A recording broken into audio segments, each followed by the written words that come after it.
La sortie récente du Galaxy S25 Edge de Samsung et l'iPhone X7R supposé d'Apple cet automne, il est devenu clair que les téléphones deviennent de plus en plus minces. Cela a amené beaucoup à se demander pourquoi, vu que nous sommes passés par là avant et avions décidé que plus épais était mieux. En 2009, l'iPhone 3GS a atteint une épaisseur record de 12,3 mm. À cette époque, les iPods, bien plus minces que l'iPhone, étaient le produit phare d'Apple. Alors, les clients s'attendaient à ce qu'Apple rende l'appareil plus mince, et ils l'ont fait. L'iPhone 4 était environ 24% plus mince que le 3GS, l'iPhone 5 était environ 18% plus mince que le 4S, et l'iPhone 6 était environ 9% plus mince que le 5S. Cela a entraîné une réduction de l'iPhone de 12,3 mm en 2009 à seulement 6,9 mm en 2014, une réduction de 43%. Mais Apple a rompu avec cette tendance à partir de l'iPhone 6S, quand ils l'ont en fait rendu 3% plus épais que l'iPhone 6 précédent. Ce changement est passé inaperçu, mais il a montré qu'Apple était prêt à sacrifier la minceur pour de nouvelles fonctionnalités. Dans ce cas, le 3D Touch nécessitait une nouvelle couche sensible à la force qui épaississait légèrement le panneau d'affichage. Et cette tendance à la hausse s'est poursuivie avec presque chaque génération d'iPhone suivante, jusqu'à ce que nous obtenions le 16 Pro Max aujourd'hui, qui est plus de 16% plus épais que les 6, une augmentation assez importante. Alors, pourquoi Apple a-t-il cessé de privilégier la minceur? C'est parce que nous leur avons dit de le faire. En octobre 2014, Scott Stein de CNET a examiné l'iPhone 6 de 6,9 mm et a dit, je cite, « J'avais la durée de vie de la batterie comme la fonctionnalité la plus souhaitée pour l'iPhone de cette année et je n'ai pas obtenu ce que je voulais. J'aurais aimé et acheté un iPhone plus épais avec une meilleure autonomie de batterie. » Et d'autres personnes ont dit la même chose. Mac Daily News en 2015 a dit « Qu'est-ce qui serait mal avec un iPhone légèrement plus épais avec plus d'autonomie de batterie ?» Même une chaîne YouTube appelée The Unlocker a dit « Apple devrait rendre leur téléphone un peu plus grand, le rendre à 11 mm et me donner 20 ou 30 heures de batterie. » Maintenant, l'iPhone n'a pas atteint 11 mm d'épaisseur, mais à 8,25 mm, ils ont pu offrir une durée de vie de la batterie beaucoup plus longue. Avec 33 heures de lecture vidéo, le 16 Pro Max dure presque 2,5 fois plus longtemps que le 6S Plus en 2015, en partie grâce à sa batterie qui est 70% plus grande. En tant que client, nous avons été très satisfaits de cela. Alors pourquoi Apple changerait-il de cap et fabriquerait un iPhone Air de 5,5 mm qui compromet l'autonomie de la batterie? Après réflexion honnête, je pense qu'ils essaient d'accomplir deux choses. 1. Revigorer un marché des smartphones stagnants. Et 2. Reproduire le succès du MacBook Air. Parce qu'il y a des similitudes. Le MacBook Air original était 29% plus mince, 40% plus léger et 44% plus petit en volume que le MacBook standard.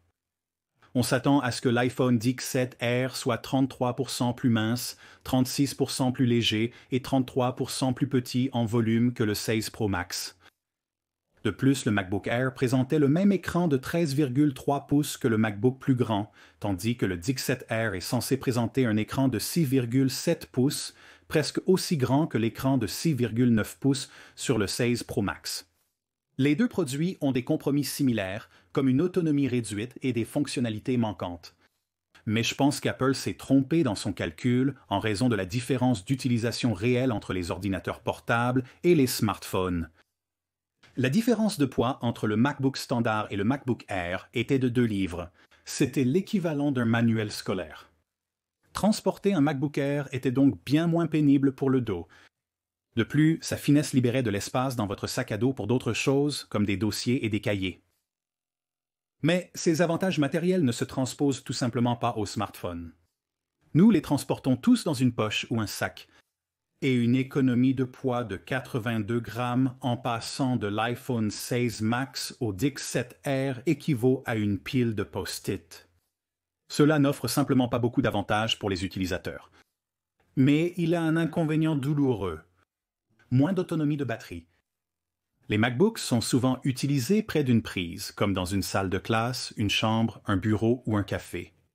L'autonomie de la batterie est moins critique que pour l'iPhone, que nous avons tendance à débrancher le matin et à ne rebrancher que le soir. De plus, nous utilisons nos téléphones bien plus que nos MacBooks. Un téléphone déchargé empêche d'obtenir des directions pour rentrer chez soi ou de prendre des nouvelles des proches. Je pense que la plupart des gens ne veulent pas mettre cette fonctionnalité en danger juste pour un design un peu plus mince et léger. Et cela m'amène au point le plus important dont je n'ai vraiment pas entendu les gens parler. On dit qu'Apple envisage de ramener l'étui de batterie intelligent pour compenser la petite batterie de l'iPhone XR. Si c'est vrai, l'iPhone XR serait l'achat de téléphone le plus stupide que l'on puisse faire. Permettez-moi d'expliquer. On s'attend à ce que l'iPhone XR mesure 5,5 mm d'épaisseur et pèse environ 145 grammes, ce qui le rend 2,75 mm plus mince et 82 grammes plus léger que le 16 Pro Max d'aujourd'hui. Mais beaucoup de gens vont utiliser l'étui de batterie pour s'assurer que l'iPhone XR dure une journée entière. S'il est similaire à l'étui de batterie pour l'iPhone 11 Pro, il ajouterait environ 9 mm d'épaisseur. Alors qu'une coque standard ajoute environ 1,5 à 2,5 mm d'épaisseur. Donc, un iPhone Air, super mince, deviendrait soudainement 14,5 mm d'épaisseur avec l'étui de batterie comparé à 10,25 mm pour le 16 Pro Max avec une coque standard. C'est 41% plus épais. Considérons à présent son poids. Le boîtier de la batterie ajouterait environ 190 grammes. Un étui standard pèse environ 28 grammes. Ainsi, l'iPhone XR pèserait un total de 335 grammes, ce qui serait environ 31% plus lourd que le 16 Pro Max. Sans mentionner la contrainte d'avoir à transporter l'étui de la batterie quand vous n'en avez pas besoin, puis de devoir le mettre lorsque c'est nécessaire. Et quand il n'est pas allumé, vous voudriez peut-être mettre le XR dans un étui standard juste pour le protéger, ce qui signifie que vous auriez toujours un étui supplémentaire à transporter, ou toujours garder votre téléphone fin et léger dans un étui épais et lourd, ce qui irait à l'encontre de l'objectif initial de l'appareil. Mais le meilleur reste à venir. On pourrait penser que cette taille et ce poids supplémentaire offrent une autonomie exceptionnelle, surpassant même le 16 Pro Max, non? Je veux dire, vous transportez quelque chose qui est 41% plus épais et 31% plus lourd? Mais non.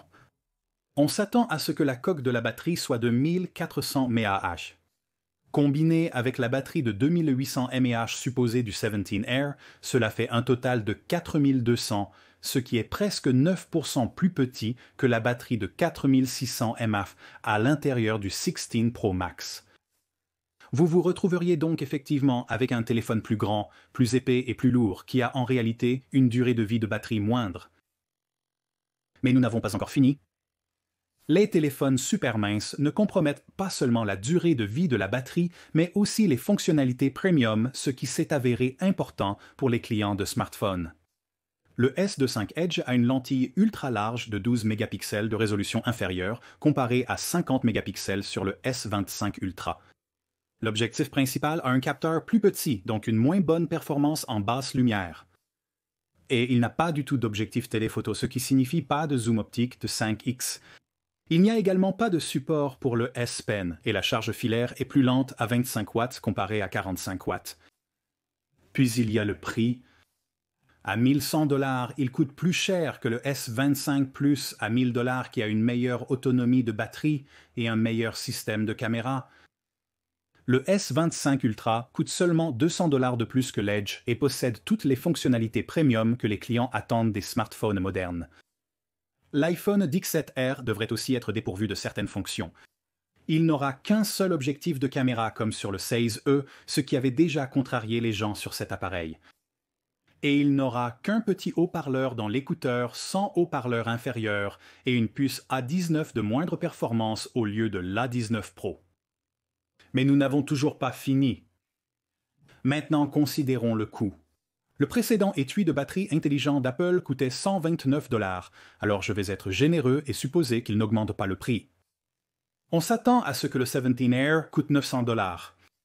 Donc, l'achat du téléphone et de l'étui ensemble reviendrait à 1030 $. Le 16 Pro Max coûte 1100 $, soit seulement 70 $ de plus. Il offre une meilleure autonomie, plus de fonctionnalités, un écran plus grand et avec les étuis, un design plus fin, léger et compact. Donc tout cela se résume à une question. Combien de clients veulent payer le même montant ou dans le cas du S25 Edge, payer plus pour moins? moins de taille et de poids sans l'étui, mais aussi moins de batterie, moins de caméras et moins de fonctionnalités. Je ne crois pas que la majorité des gens le feront. Les ventes d'iPhone n'ont jamais été aussi élevées ces dernières années. Et c'est précisément parce qu'Apple nous a donné exactement ce que nous voulons. De grands écrans, de grosses batteries et de gros appareils photo. Voyez ce qui est arrivé quand Apple a cessé de faire cela auparavant. L'iPhone 12 mini offre un design plus compact, similaire au 17 Air, mais fait des compromis sur les fonctionnalités qu'Apple a réintroduites en 2014. En conséquence, c'était une déception en termes de vente. La demande pour le 12 mini était si faible qu'Apple a réduit sa production de 70% seulement 6 mois après sa sortie et a arrêté la production plus tôt que n'importe quel iPhone dans l'histoire. Et c'est probablement pourquoi Apple joue la sécurité avec le 17 Air, puisqu'il ne représentera que 10% de toute la production d'iPhone selon les rumeurs actuelles. La bonne nouvelle est que cette tendance vers la minceur ne sera pas comme au premier jour de l'iPhone. Autrefois, il n'existait qu'un modèle Apple avec une petite batterie. Nous n'avions pas le choix. Aujourd'hui, cependant, nous avons des options. Il y aura un 17 Plus et un 17 Pro Max avec des batteries plus grandes, donc nous n'aurons pas à être attachés à un câble de charge tout au long de la journée si nous ne le voulons pas.